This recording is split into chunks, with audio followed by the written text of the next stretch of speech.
Assalamu alaikum жылқы сүйүүчүлөр. Абакандан келген кулун сатууга чыкты. Аксы району Кербен шаарында. Келгенине 4 күн болду жаныбар. Кашказы бар. Өтө чоң кулун бар. Аркаларына келип калган.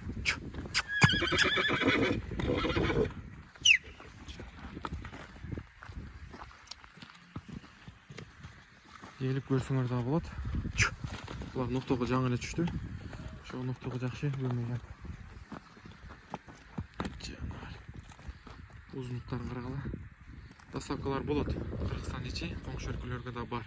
Чалып байлансаңар болот. Үкү буразын карагыла. Кашказы бар. Путу колу таза келди, урулган шиген жери жок.